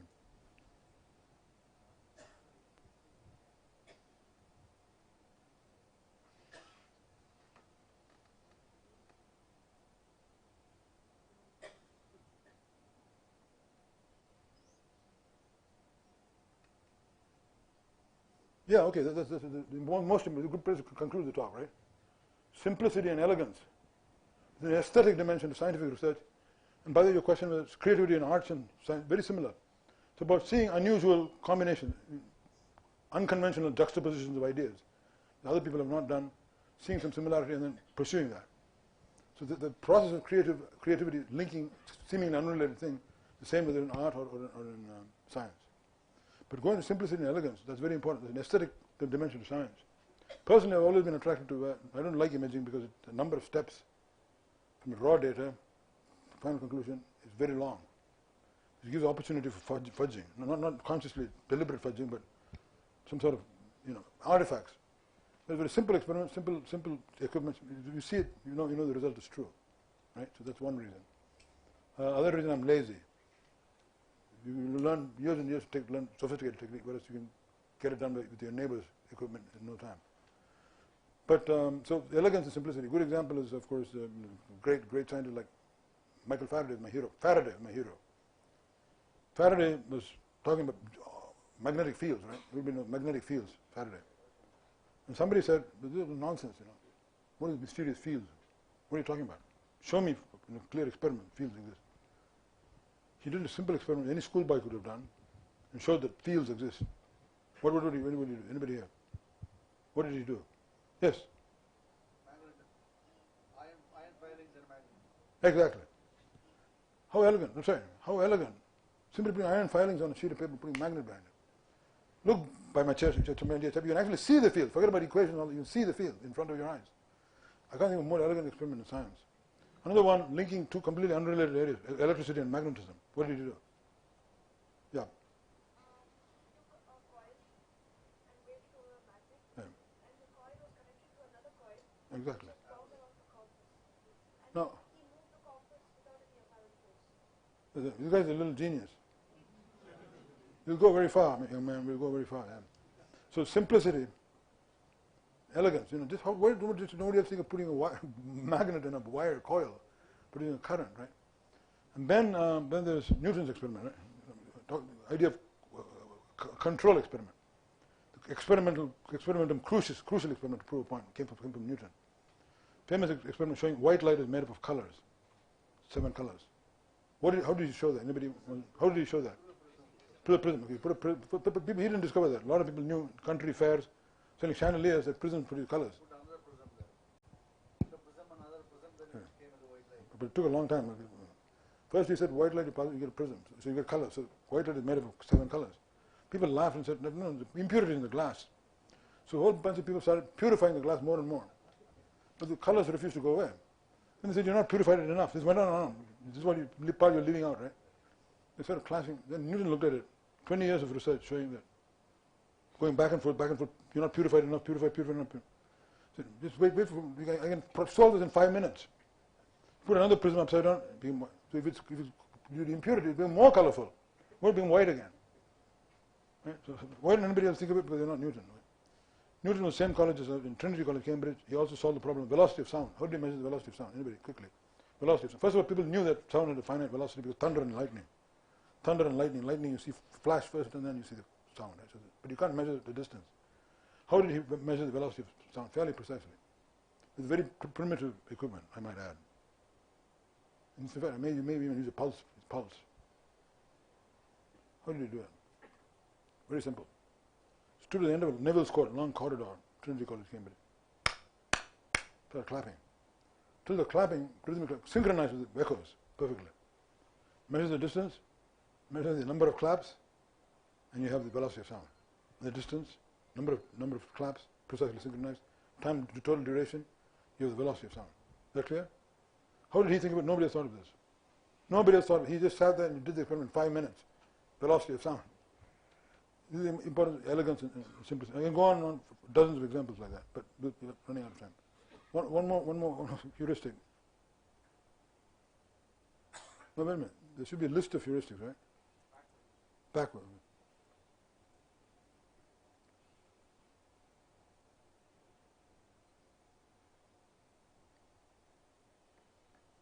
Okay, very interesting. All great science begins with imaginative conception of what might be true, even if it seems outlandish initially. Conception of what might be true in spite of the evidence, not because of the evidence. In spite of the contradictory evidence, you are willing to temporarily suspend disbelief. That's very important in science. People don't do that. They're just upset because it's contradicting this, contradicting that. You'll be willing to entertain outlandish hypotheses and push it in that direction. Some people say skepticism is good thing. You'll be very skeptical of everything. That's rubbish. You're skeptical, but you should be skeptical of status quo just as often as you're skeptical of new findings. Currently existing theory may be completely wrong, like continental drift, right? So status quo, be skeptical equally of new ideas, but of status quo as well. Then you're okay. And then it's only a. See, people think being skeptical is very. People think impresses colleagues. He can't smart out, deceive me. There's something fishy here. It's wrong here. So it's a sign of being very intelligent. You're skeptical. That's what they think. But actually, any fool can be skeptical. Much more difficult to be creative and make new discoveries. So don't be over skeptical, but be skeptical enough, just right amount, right? That's the key. Okay, one last point. I'm done. Gopu, I'm done. So skepticism. As Peter Merriweather said, skepticism is required, but we are not cows grazing on the pasture of knowledge. It's not a passive act. It's something that engages your okay. Along those lines, I want to say, very important, you sort of hang around, oops.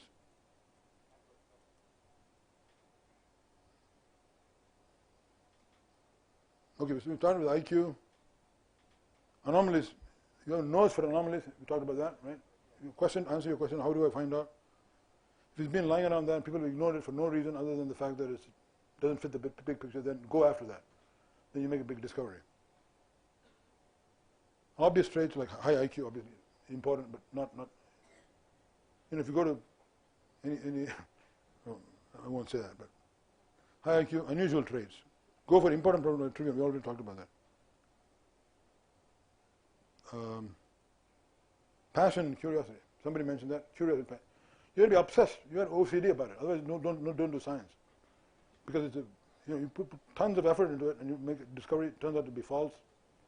It's not an enterprise where you get quick feedback, right? It's something very, very, very time consuming and can be. If you're clever, you can avoid it and then do it quickly, but usually it's time consuming, so you have to have passion. And corollary, you have to hang around people who are passionate about it. Very important for younger students like you.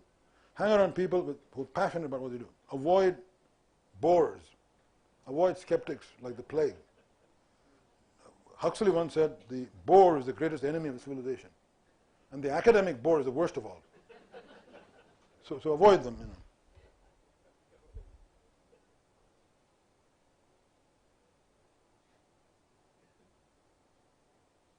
Okay, we've already discussed that. I think that's basically more such rules, but basic. Give you a list. Is that adequate? Good. Sure, yeah, it's fine. Yeah. Sir, this is regarding the synesthesia, where the numbers are getting correlated with color. Mm-hmm. What if the number themselves are written in color font? Very good question. So they don't like it. They say it looks weird and looks strange. They say things like that. It's very hard to measure the reaction, but ask them verbally, subjectively, they don't like it. You can measure their reaction time for detecting that letter. If you make it the wrong color, if you put apple in you, if you have the word red printed in, and the letters evoke a different color than red, and they slow down quite a bit. Stroop interference is called. So if you put it in the wrong color, it can't slow them down, as you would expect from what I'm saying. Yeah.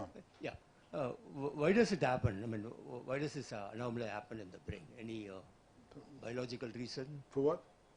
Why does this anomaly happen in the... Oh, okay. As I said, it's a mutation in the gene that ordinarily permits insulation of different brain areas, segregation of different brain modules to perform each perform its own computation, removing the excessive connections between brain modules. If that mutates, then you get synesthesia, or if the transmitter imbalance could also produce synesthesia. That's the reason. And it runs in families, we know that. Excuse me. Hypnotism, is it pseudoscience? Your take on as a neuroscientist? I don't know. I think that it's partly pseudoscience. Much of it is pseudoscience. But there may be elements of truth to it. And we're testing this by doing an experiment. The real question is it an extreme form of suggestive behavior? You know, persuasive charm of the person is making him or her do things which she doesn't want to do already. This happens in real life, all of us, you know, try to persuade somebody to do something, finally they do it, right? Or they don't do it. So that's sort of, is it role playing, you know, is it role playing or is it genuine brain state change has happened? How do you even measure this? Okay, one way to hit on is you tell the guy, you know, if you take a big object, the famous illusion called size weight illusion. I want you to go home and try this. Size weight illusion. Take two tin cans, one small tin can, paint can, small can, one big can. Identical, but one is big, one is small. Then you weigh them, obviously big can is going to weigh more. You put pellets in the little can, so it equalizes the weight. Right? So two cans are exactly the same weight now. Same objective weight. Is that clear? But one is much bigger than the other one. I ask you to lift the two cans and weigh them. Lift and weigh them. And you feel the big one is much lighter than the small one. It feels like feather, but it feels heavy. Even though it's the same weight. Why? Because the brain is expecting the big one to weigh much more. And then in fact it did not, so the brain says it must actually be lighter than the... Very striking illusion. Discovered over a century ago. People haven't studied it. Therefore we're studying it. Okay. So what if you hypnotize a guy, you actually shown two equal size paint cans, equal weight, hypnotize him to think one is much bigger. You can do that. It's adequate suggestion. This is bigger, put your hand around it, it's much bigger, this is much smaller. Then ask him to compare the weights, tell you which is heavier. If it's just purely suggestion, you should say the big one, oh, the big one feels heavier. If it's a genuine change in physiological state, then he should experience the size weight illusion. You should say, oh, the big one feels smaller, it's very surprising. The big one feels much lower weight. But in fact, it's the same weight, right? So is that clear, the logic of that? The suggestion, ordinary suggestion implanting idea would make the opposite prediction to the true change in mental state and belief argument. It's the only experiment I know of which can make that distinction in an empirically meaningful manner.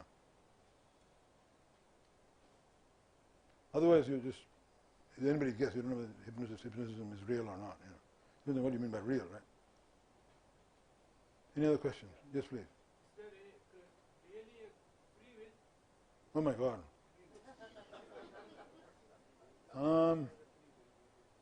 Well, that's another 2-hour talk that you don't want to hear now. So, answer is nobody knows, but I think from a strictly scientific, mechanistic, materialistic point of view, the answer most of my colleagues would give is no.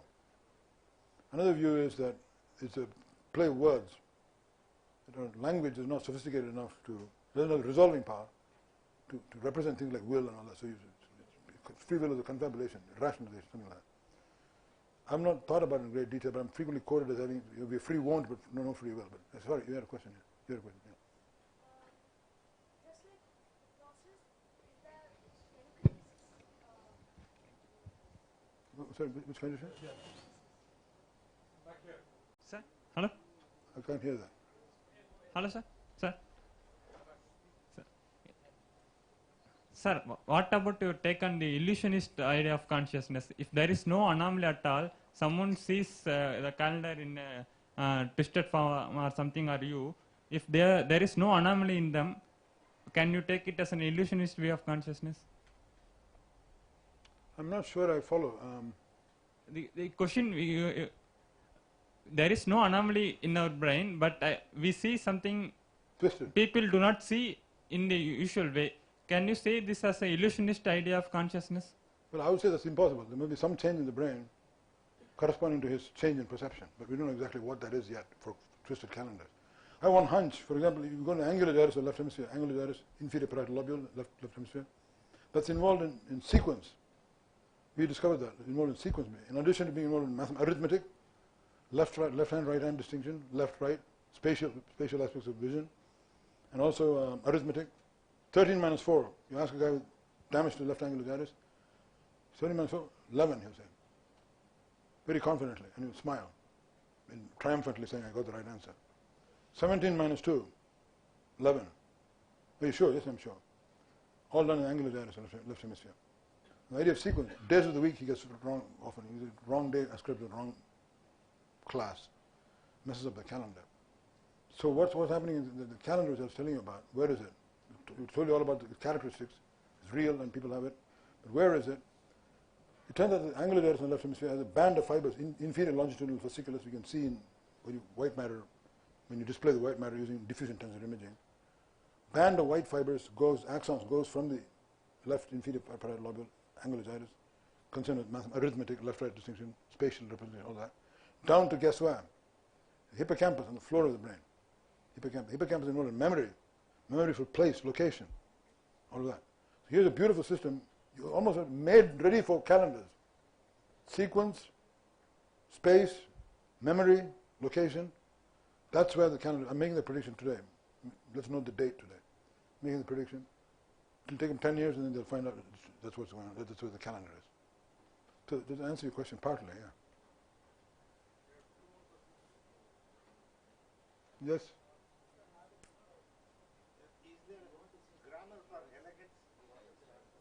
Is there a grammar for elegance? The general question about aesthetics in general. And I don't know, elegance is understatement, partly. But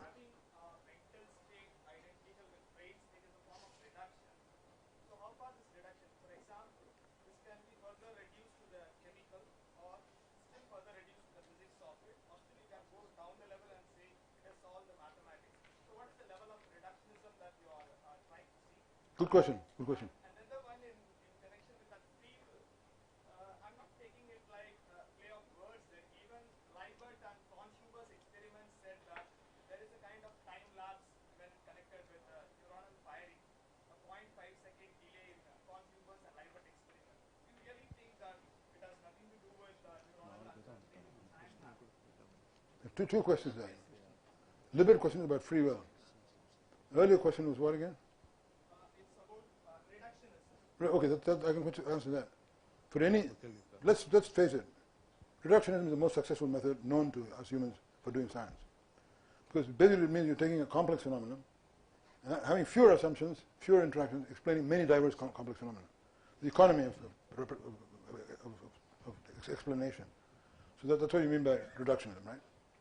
Now that's a powerful technique, time and again, biology, DNA molecule, physics, in every area of science. But you have to be aware of what you're reducing it from. We want to explain some macroscopic phenomena in terms of the interactions between the elements that constitute that the more complex process, right? So the interactions, the lawful nature of the interactions, how it generates higher-level mental states, or that's called reductionism. Only best method we know in science, and it works in physics and chemistry.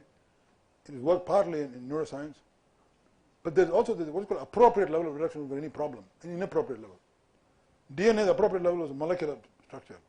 If you've gone to string theory, Watson and Crick spent 2 weeks or 4 weeks with the chips and bits of tape and all that to construct the DNA molecule. They're fortunate in sort of selecting the molecular level. If you've gone to string theory, at that time string theory was not known, but if you've gone to the electron level, they wouldn't have discovered it. The wrong level of reductionism. So you have to have the correct level of reductionism for any given problem. It's often through intuition that you know whether this is two.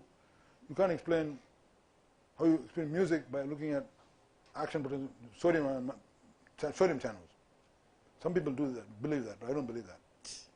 You can explain cellular activation using sodium channels, and then from that how it's transmitted to the next cell, but not appreciating music. So you need the appropriate level of reductionism for each problem. You have to then apply that method. It's not just reductionism, worshipping reduction, not a fetish for reductionism. And the free will problem, let's not go there, just too complicated. Okay. How do you explain a phenomena like Ramanujan in this context? Because he was more or less a loner, and many of the big scientists, like even they were loners. They were not hanging around, but they did have outstanding problems, and they did that. How do you explain? For example, Perelman, who solved one of the famous conjectures, Poincare conjecture, and got $1 million for that prize. He was almost a loner. He never talked to anyone. How will you explain in this suggestions which you were explaining? It's not incompatible, nor is it explained. It's a phenomenon that puzzles everybody. Yes. Savant syndrome. Ramanujan was not a savant syndrome because he was not idiot in other respects. He was a perfectly normal guy. Off scale when it comes to numbers and manipulating numbers in his mind. Yeah. I don't know what happens. I think that something happens. A lot of what brain is doing, mapping one dimension to another dimension. For example, when brains evolved, you could not develop a completely new algorithm for measuring time. What you do is you take space. You have plenty of maps in the brain, spatial maps. So you evolved for other reasons. 30 maps you got in the brain. You simply utilize one of those maps for mapping time onto space, like a graph. You don't have a separate mechanism for time. You just map it onto space. This happens time and again in brain function. You take something else and use it for, retool it and use it for some other purpose. Equally important. Still doesn't answer your question what's going on in Ramanujan. I think what happens is, maybe to put it very naively, he probably has a very big right hemisphere, angular gyros, left hemisphere angular math module, but that's just frivolous, right? I think there's clearly something going on in circuitry that makes some people very good at this, and he was especially good. Why he wasn't, we don't know what circuitry is. Normal people, forget about Ramanujan. How do you add 2 and 3? We don't know that. Yes. What is man that he might know number? What is the number that man might know him? Warren McCulloch says that. We don't know. Let alone Ramanujan, how any one of us just adds 2 and 2 to prove, we don't know. And you see patients with dyscalculia, very, very interesting. Dyscalculia, left angular gyrus lesions. Ask him this question, 17 minus 3, he'll say 4, and he's very confident. Then ask, what is infinity? The largest number there is. He said, okay, let me tell you this following joke. I went to the museum, British Museum of Natural History, dinosaur skeletons, and the curator, old curator, said, tweed jacket and a pipe sitting there. Can you tell me how old these bones are? 60 million and 4 years old, sir. 60 million and 4 years. How do you get that accurate? I don't know, sir. They gave me this job 4 years ago. They told me this chap who couldn't do any numbers, I wondered if he could laugh. He laughed, like hysterical. So he had some concept of numbers. I said, why are you laughing? He said, because the accuracy of the question accuracy of the answer is inappropriate for the question. The fallacy of misplaced concreteness, what philosophers call it. So anyway, he understood all that, but he didn't understand 14 plus 4. And I said, what is What is the what was minus 7 plus 2? He looked at me, minus 7? The whole big saga. Do you want to go into it? I said, no. So, well, since our youngest person wants to ask a question and you let him.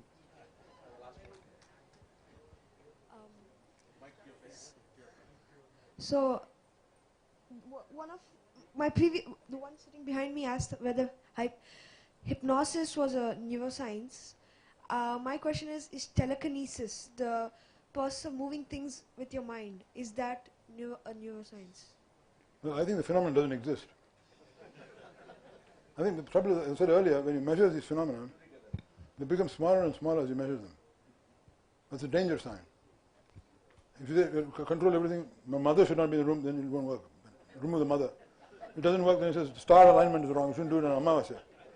Then it keeps on going like that. There's no truth to it. By and large. I can't be sure, I'm not being dogmatic here. I'm not sure that it doesn't exist, but 99%. You don't want to waste your career on that. Get into science. How old are you, by the way? 14. Oh, excellent. Yeah.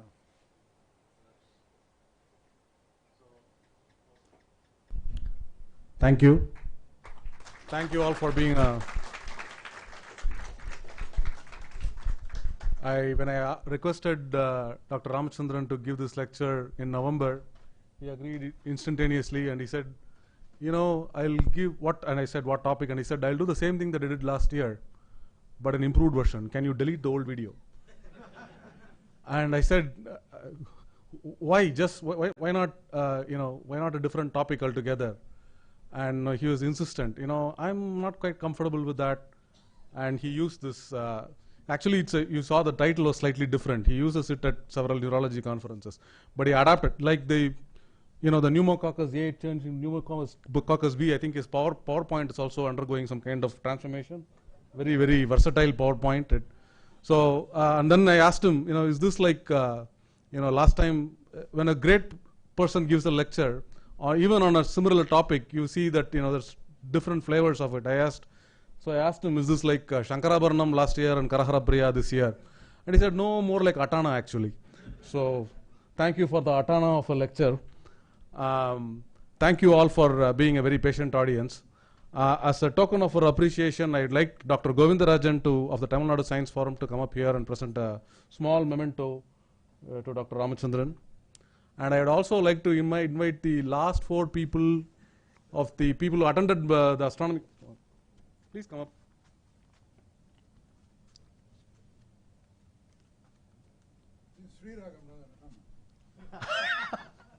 There you go. Thank you.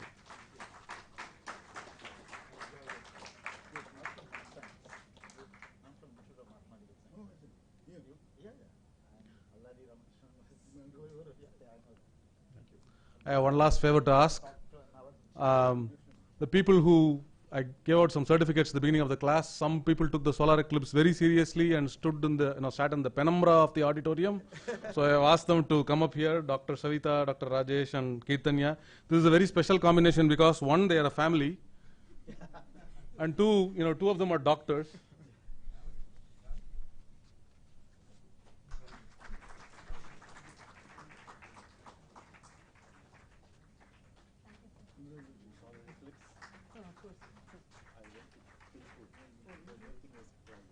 And Ramakrishnan, who bunked a couple of classes, but you're giving me the certificate anyway. So the thing I wanted to say is that she has a university named after her. The Savita University is named after her. So nothing stops. See? So nothing stops enthusiasm about Indology, and so So I thank you very much. We don't have a lecture in January. We have too many. Tamil Heritage Guest is getting too busy, so we'll skip one in January and we'll have one in February. But yes. I do want to mention that we were thinking of starting this whole new society on Indology and Indian history, ancient Indian history, avoiding politics completely, no politics, but everything else interesting about India. And like William Jones's famous society called the Asiatic Society of India, which is sort of was very famous in his day, having discovered links between Sanskrit and Greek and Latin, and many other discoveries, decipherment of many ancient scripts. And Gopu has done wonderful work, and Badri and Shiva, all of them. Wonderful work trying to spread knowledge of Indian history, Indian culture to all of you, but especially younger chaps in the audience. And we're starting the society, and it's got going, a lot of enthusiasm, but we're still not quite. We need more support, more members. So we're starting the society. I'm just doing some PR. So hope you'll encourage them to continue. Thank you. Thank you all. See you in February, and wish you all a very happy New Year, Pongal, and so on.